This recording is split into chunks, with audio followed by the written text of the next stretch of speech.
चिंता से चतुराई घटे, दुख से घटे शरीर, लोभ किए से धन घटे, कह गए दास कबीर। हमको अपना मानसिक तनाव दूर रखना चाहिए। प्रणाम। आज हम बात करेंगे मानसिक तनाव की। दोस्तों, आज के समय में संसार में बहुत कम लोग हैं जिनके दिमाग में तनाव ना हो। पहले लोग अपने दोस्तों से मिलते थे, जुलते थे, हर शहर में एक चौपाल होती थी, आपस में मिलकर के दुख दर्द दूर हो जाते थे। लेकिन जब से आदमी अपने काम में इतना इन्वॉल्व हुआ, भौतिकता उस पर हावी हुई, मोबाइल पर, लैपटॉप पर इतना बिजी हुआ, उसका मानसिक तनाव बहुत तेज़ी से बढ़ गया। और मानसिकता के लिए हमारे महापुरुष सदियों पहले एक बात कह गए थे। तुलसीदास जी ने एक बात कही थी, चिंता से चतुराई घटे, घटे रूप और ज्ञान, चिंता बड़ी अभागनी, चिंता चिता समान। तुलसी भरोसे राम के, निर्भय होके सोए, अनहोनी होनी नहीं, होनी होके हुए। उस समय भी तनाव रहता होगा, तभी तुलसीदास जी ने ये बात लिखी। और हम लोग महापुरुषों की यदि बात को फॉलो करें तो कभी ज़िंदगी में बीमार नहीं पड़ सकते। सेम यही बात कबीरदास जी ने भी कही, चिंता से चतुराई घटे, दुख से घटे शरीर, लोभ किए से धन घटे, कह गए दास कबीर। हमको अपना मानसिक तनाव दूर रखना चाहिए। अपने आप को इतना किसी न किसी काम में इन्वॉल्व करना चाहिए कि हम मानसिक तनाव दूर रखें और प्रसन्न रहें। स्वस्थ पुरुष की पहचान भी यही कही है, सम दोष है समाग निश्चय, सम धातु मल क्रिया, प्रसन्न मातेंद्रिय, स्वस्थ मन इत्यभिष्यते। यानी कि जिसका मन और इंद्रिय चित्त सब स्वस्थ हैं, वही स्वस्थ पुरुष है। लेकिन हमने स्वस्थ पुरुष का पैमाना कुछ और मान लिया, और हम किसी चीज़ के बारे में बहुत ज़्यादा सोचते हैं तो हमारा पेट और पेट के नीचे का भाग सबसे पहले अफेक्टेड होता है। इसलिए हमको तनाव रहित रहना चाहिए। इसके लिए छोटी छोटी कुछ बात कहूँगा, आप उनको फॉलो करें। गर दिमाग है कमज़ोर तो कर ले इतना काम, शहद मिलाकर चाटिए भीगे हुए बादाम। यदि हम भीगे हुए बादाम छिलका उतार करके घोट लें, और इतना घोट लें कि वो मैदा बन जाए और शहद की तरह मिलाकर चाटें, हमारा दिमाग यदि कमज़ोर हो, याददाश्त शक्ति कमज़ोर हो, या दिमाग में कोई तनाव हो, तो वह दूर होने लगता है। और एक विधि चाइना में बहुत ज़्यादा प्रसिद्ध हो रही है जिसका नाम है फेंग फू। यदि आप इसको एक बार करके देखेंगे, जिनको डिप्रेशन हो या मानसिक तनाव बहुत ज़्यादा रहता हो, उनको एक बार के प्रयोग से बहुत लाभ मिलेगा।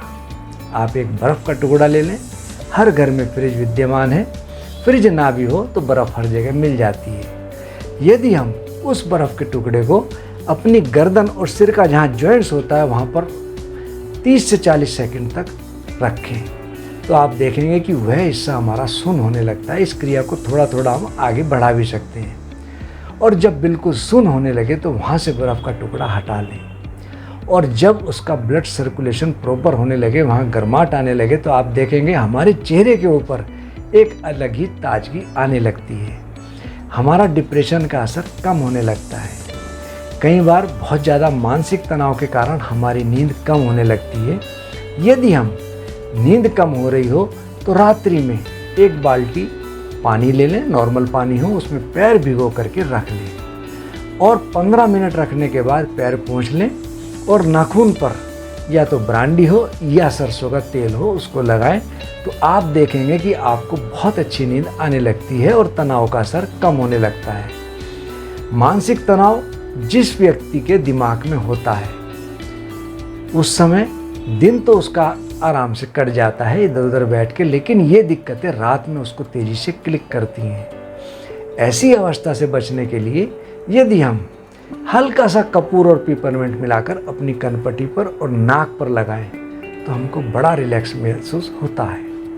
हमको कुछ प्रक्रिया हैं, यदि हम उनको फॉलो करें तो हम मानसिक तनाव से बच सकते हैं। मैं अक्सर एक बात कहता हूँ, हमेशा हमको मस्त रहना चाहिए, व्यस्त रहना चाहिए, लेकिन अस्त व्यस्त नहीं रहना चाहिए।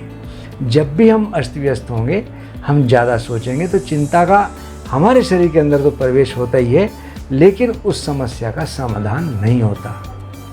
और दोस्तों एक बात और कहता हूँ, चिंता ऐसी डाकनी फाड़ कलेजा खाए, वैद्य बेचारा क्या करे कहाँ तक मर्रम लगाए। तो चिंता जब हमारे शरीर में आती है तो हमारे शरीर को बहुत बुरी तरह नष्ट करने लगती है। आप हमेशा, हम कहीं जा रहे हों तो आप देखेंगे यदि हम हंसते हुए जा रहे हैं तब भी उस मंजिल तक पहुंचेंगे, रोते हुए जा रहे हैं तब भी हम उस मंजिल तक पहुंचेंगे।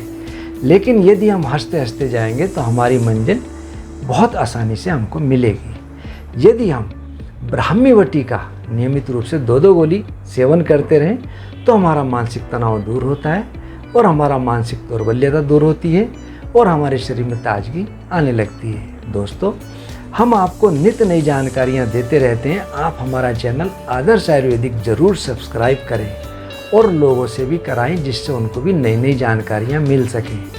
हमारे जो दूसरे सोशल मीडिया प्लेटफॉर्म हैं, लिंक्डइन, फेसबुक पेज, ट्विटर इत्यादि, आदर्श आयुर्वेदिक फार्मेसी के नाम से आप उनको ज़रूर फॉलो करें।